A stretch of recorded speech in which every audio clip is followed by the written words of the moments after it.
Hey everybody, it's Eddie G on Crypto for GrowMyBag.tv. I hope you're having a good one. So, what's popping? What's popping? There's so much news. I love it when there's so much news that I can't cover it all in the Crypto Minute.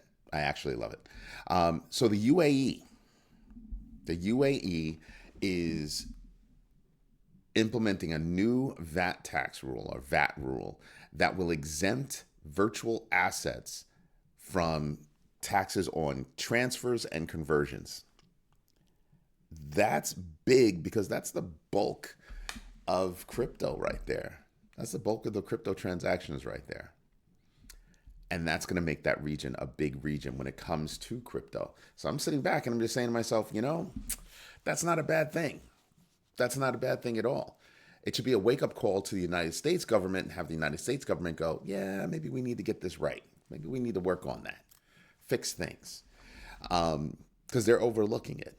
And there are other regions around the world that are making it easier, not just for companies to do business in their countries, but for regular people to be able to participate in crypto.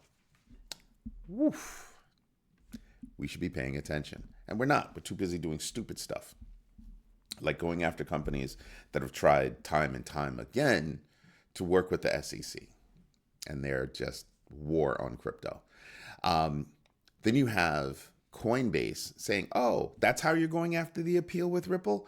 And that was the ruling from before? We're going to use that in our interlocutory appeal against the SEC, as well as how you implemented the Howey Test.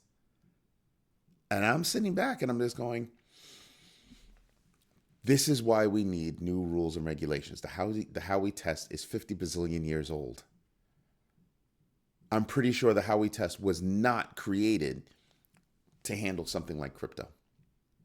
I'm pretty sure it's wasn't created to handle other things within the financial industry. They didn't exist. They didn't exist. So, yeah, I think the SEC is marching down the wrong road. Speaking about marching down the wrong road, you also have to consider its appeal against Ripple. What are the chances that it can win? Legal experts are saying about this much. They're also saying that even if they did win, at best, they'll just get more money. That's it. So they're wasting taxpayers' time, wasting more taxpayer money to go after a company that it seems like it's not going to win against. It didn't have that strong of a case, right? So basically the case said, listen, we're going to charge you, right? We're going to charge you because of institutional. So retail investment, okay, whatever. Not securities. But institutional, yeah, okay. And I'm sitting back and I'm just going, take your win, lick your wounds, go away. I'm thinking if they lose again, the SEC could actually, and I saw another attorney, I'm not an attorney, but I saw a couple of attorneys out there say, yeah, if they lose again, they could possibly lose their opportunity to govern crypto at all because of precedents that they would set, all these different things. And I'm sitting back and just going, ooh, that would be no bueno. That would be no bueno. And you've got to say to yourself, your head of enforcement, your lead enforcer, has left the building. Gary Gensler will be leaving the building in 2025. It's almost impossible for that man to keep that job in 2025, in my humble opinion. So you're going to leave with a case like this sitting on the books. Hester Pierce must be like screaming. No documentation. I mean, like I said, I was telling you guys yesterday, I was watching a show. I was watching the All In podcast. And Mark Cuban was like, yeah, I went to the website. I went to the SEC website to see how a company could register and all that good stuff. Yeah, you can't. There actually is no path to doing that online. There are not even any directions on how to do it offline. So every time the SEC, every time Gary Gensler opens up his mouth and says, oh, it's easy to register, blah, blah, blah, blah, blah, blah, he's lying.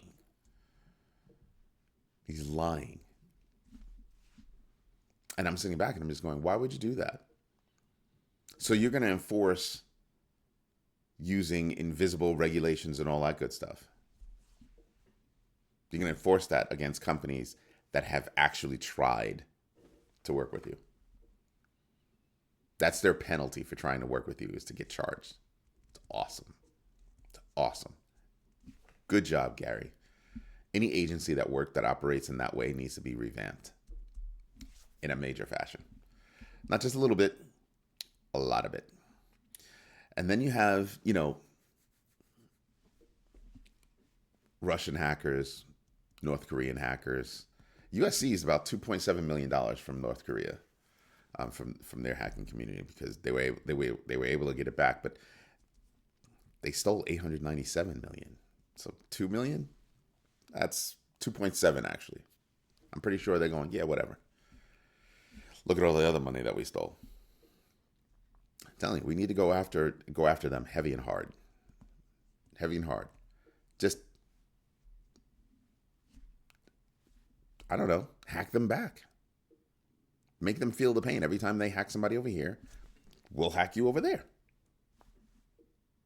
Not that difficult. That's what really should be happening. And that's not to say that it's not already happening. North Korea has been quiet for a really long time. Everything going on around the world, North Korea has been really quiet. Almost eerily quiet. So it makes you wonder. And then Russia's cybercrime syndicate, Evil Corp, I think that was what it's called. They're hitting back. The world is hitting back. More sanctions. That's going to be fun. But one of the guys that they got out of jail, that they got released in that trade a couple months ago, he's their stock guy. He's the guy that was able to manipulate stocks in the United States, seemingly at will.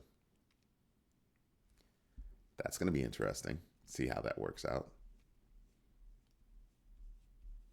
It's got to be very interesting. He was greeted back home like a hero. An interlocutory appeal with Coinbase and the SEC. I'm just sitting back and I'm just going, yeah, I can't get off that topic. Because one of the questions I've always had was about the Howey Test and how it's applied. And that's going to be front and center both in the Ripple case and in the Coinbase case.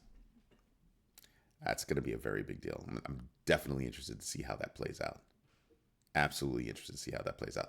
And then Arbitrum, the Arbitrum Foundation, is taking a big bet on Asia. When I first read the article, I sat there and I was like, that's not really a big bet. It's a smart bet. It's a very smart bet. Because I was looking around Asia and I was just like, wow, just looking at my own numbers for the show, I was just like, wow, we have a lot of people in Asia that have actually subscribed to the show. Thank you very much, by the way. And I'm like, yeah, that's not a bad move. Arbitrum is trying to shake off some of that dust. And I would say that that's probably a good idea, moving into Asia, with the Road to Devcon initiative in Asia. That's actually very smart. Then you have the BRICS alliance looking at the Petroyuan to try to get away from the dollar. And I'm just sitting there and I'm just kind of going, so who's going to be using that? Petroyuan. China, Russia, India. Those are the ones that I would expect to use that. But if you're India, you've got to pivot and you've still got to work with the dollar because you've got too much business going on with the United States to say, no, we're not going to work with the dollar. I've been wondering how India is going to work that out. All of the offshoring deals, just everything that's going on right there. How is that going to work? How is all of that going to work? Because imagine if all these U.S. companies said, yeah, we're done with those contracts over there and brought the jobs back to the United States. Now we're willing to pay a little bit more to have people onshore. That's going to be a problem. So I don't know about how India plans to pivot that, because I think that they would shoot themselves in the foot. I really do think they would shoot themselves in the foot. Because do you think U.S. financial institutions are going to be playing around with some third party, you know, freaking, I guess, Fiat. Yeah, that's not going to happen. And Petroyuan, that means that it's going to involve oil. Obviously, that's a Russian piece. And I'm just sitting there and I'm just going, yeah, that's for some transactions that might work. But for the bulk of your transactions, that's not going to work. So I'm dying to see how, like, specifically India. I'm specifically interested in how India is going to pivot. How is India going to make that work? They depend on other countries for all of those contracts, all those offshore contracts. All of those other countries, if it becomes too expensive, can just say, yeah, nah, it's too much work, forget it, and move operations back to their host countries. Ooh, that'd be a wake-up call for India, because that's how the country's growing. That'd be a big hit against the economy, I think. See how that plays out. I mean, I'm interested to see how it all plays out. You know, back over to Asia, and you have Metaplanet buying more Bitcoin. Metaplanet's not stupid. They're basically implementing their strategy on buying Bitcoin, but I don't think it's a spot strategy. I think it's more of a DCA strategy. They're buying based on a schedule. They're just doop doop doop and just going on. Best thing they could have done. Just look at their stock price. Best thing they could have done. The pops that they get. It's amazing. It's amazing. Bitcoin surges a little bit. You know, it surged a little bit. I will admit that. I think it's like the top of my blue band is 63,755, and I think we might be just a little bit below. Let me see something here. Yeah, we're just a little bit below. We're off by like $400. It's pretty good. It's pretty good. And what's going to affect economic data this week? What's going to affect the markets? You have CPI, Consumer Price Index. You have PPI, Producer Price Index. You've got earnings reports, and you have jobless claims all this week. All this week. And in a couple of minutes, we'll go over, you know, who's reporting just this week alone. The big names that are reporting. You're going to be like, ooh, that's going to be interesting. Companies like Delta Airlines, JP Morgan. You got some big names out there that are reporting this week. So that's also going to be a big economic outlook. I think Wells Fargo too. But we'll hit the list and we'll see what the story is. Then you have BitGet's native token BGB plummeted like 50%. So they're looking for a compensation plan to try to repay consumers and stabilize their coin, because I haven't even tried to find out, like, why did it drop 50%? God, that's not pretty. It's not the percentage, it's the fact that they have to offer a compensation plan. That's insane. And then, you know, in general, I'm just looking at things and just kind of sitting back and saying to myself, you know, what does the market actually look like to me this week? You know, I'm looking, and not just this week, but you've got the Fed meeting basically the day after elections. And do you think it's going to be 50 basis points? No, it's not. It's going to be 25. I'm pretty sure it's going to be 25. The economic data right now doesn't point to, you know, a reason for 50 basis points. It really doesn't. So I'm really looking at, yeah, it's going to be 25 basis point move. I think that's what's going to happen. So I'm kind of like, yeah, that's going to be fun. That's going to be fun. That's going to be very interesting. So we'll see what the story says. We'll see what happens with all the economic data that comes out this week. We'll see what happens with all of the, you know, earnings reports, and we'll get to that list in a minute. But you know what we should do? That's right. We should get into the numbers. And again, you guys didn't remind me to put my watermark on. Just come on. Are you serious? Come on, guys. Let's get this. All right. So we're going to start with the GMB Crypto Tracker top 25 losers, right?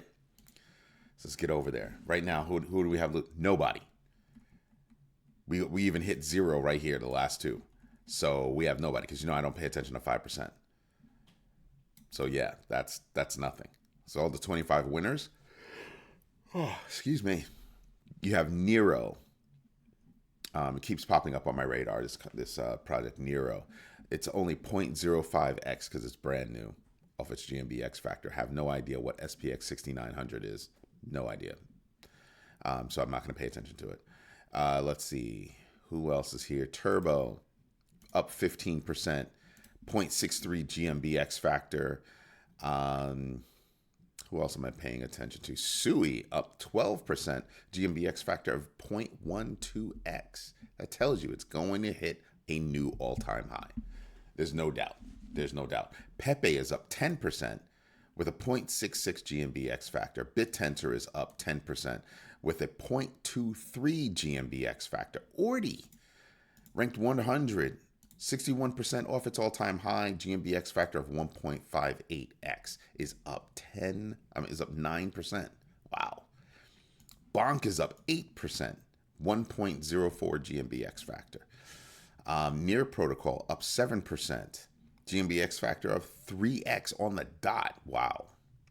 And do I think Near Protocol can do it? Yep. Notcoin is up 7%, a 2.63 GMBX factor. Brett is up 7%, a GMBX factor of 1.21. I think there are opportunities.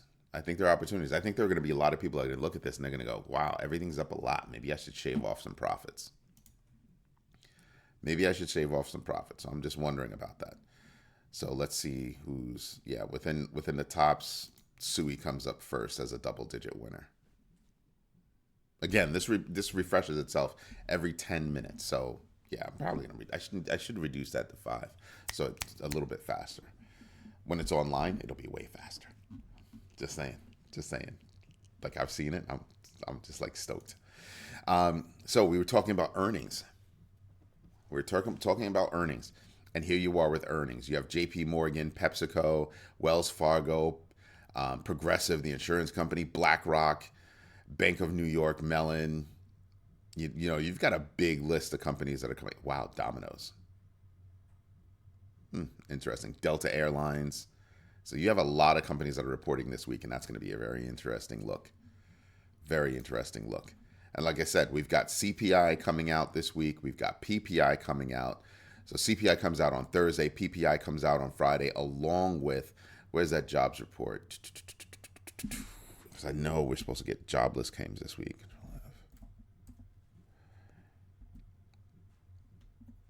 What is it? Jobless claims? I believe it's jobless claims. Yeah, the initial jobless claims comes out on Thursday. So these are big numbers that we're going to be paying attention to, especially the CPI, PPI, along with all of the earnings that we're seeing this week. It's going to point to how the economy is actually doing with all those earnings reports. Then you have the Fear and Greed Index at 50. Not bad. Not great, but not bad. DeFi Llama, there you go, $92.166 billion total value locked. Right? That's not so bad. And you can see all the green. But still, everything here, just about everything here is still off their all-time highs, respectively. So to me, these are all opportunities. These are all opportunities on what we'd be able to do, what we'd be able to see. Sui, wow. I'm just looking at that number, $1.93. Almost $1.94. That's nuts. Now you know why I'm paying attention to it. Sui's popping up in big ways. Big ways. I wanted to see something. Where is... Sui's ranked number 25 right now. Number 25... And let me see something. It's market cap of 5.3. Oh, wow. And the reason why I say, oh, wow, is look at right here. Look at everybody that's within their reach right now. Sui's at $5.326, billion in market cap. And look at who they're close to right now. Within range. $1 billion. A $1 billion move puts them, ahead of Bitcoin Cash, which I also like. That's big. That's a little bit big. I wanted to take a look at Cardano too. Moving sideways 7%. It's at 35. Not bad. I'm just looking to see where everybody is. Interesting. Very, very interesting. Avalanche and Shiba Inu going at it. Yeah, that's pretty interesting. But yeah, I'm looking at this. I'm saying to myself, there are things that I could buy right here, and so I'll bounce between this, Coin Market Cap, and whatchamacallit, the GMB crypto tracker, so I can see what's going on and see that. This is what I mean. We're that close. We're at 63,501 right here, and it's 63,719 is my high for the for that particular band. Again, that band goes from 57,655 to 63,719. If we obtain 63,719 and we can maintain that for a while, we will immediately just boost above 69. I think 70 is within range. In other words, if we keep up with the good news, keep up with things that are going on, keep up with interoperability, keep up with integration, adoption, investment, it's an inevitability. It's an inevitability. Just looking at the numbers going across the board, I mean, Bitcoin up 47% and Ethereum trailing far behind. BNB coin 81%. Talking just year to date. 42% for Solana. It'll be a while before it hits 200, but will it? Yes. I believe so. And then you have Dogecoin coming in at 11 cents.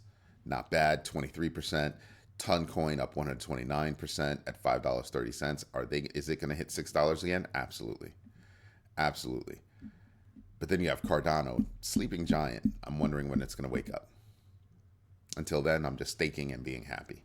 Avalanche, another one, sleeping giant, not doing anything, waiting for games to pick back up again. But you look at Shiba Inu, 74% on year to date. Shiba Inu has outpaced Bitcoin. Just saying, just think about that. It's outpaced Bitcoin. It's outpaced Solana. What is it? Toncoin out of the top 13. And let me take it. Out of the top 15 coins, the only two coins, the only two coins to outpace it, 129 for Toncoin and 81 for BNB. Those are the only ones that outpace Shiba Inu. And people wonder why I keep looking at Shiba Inu. Another sleeping giant, Chainlink. Chainlink's going to explode this year and next year. Oh my gosh. The integrations that are going on with Chainlink, that's going to be big. More connective tissue operations right there. It's already at 11.24%. I mean, 2 cents. And I'm sitting back and I'm going, just a couple of days ago, is that $10? Just saying. It was a quick 10% over the past few days. 20% if you look at the 30-day mark. Look at that. Now, there are opportunities out here that you should be paying attention to, that you can be making money on, and more people need to pay attention to it. That's what I'm thinking. Anyway, everybody, this is Eddie J on Crypto for GrowMyBag.tv. I hope you like what I'm doing. If you do, hit the notification bell. Definitely subscribe to the channel. And absolutely, if you can, become a member, because we've got a lot more things coming for members only. We've got on October 18th, a members only meetup. That's a video conference call with yours truly as the host. A video conference call, two-way communication. That is going to be fun. And it's a Friday night at 8 p.m. That's going to be loads of fun. Loads of fun. I'm trying to keep it to an hour, but I don't know if I'm going to be able to. I'm kind of stoked about it. Anyway, everybody, have a good one. Bye-bye.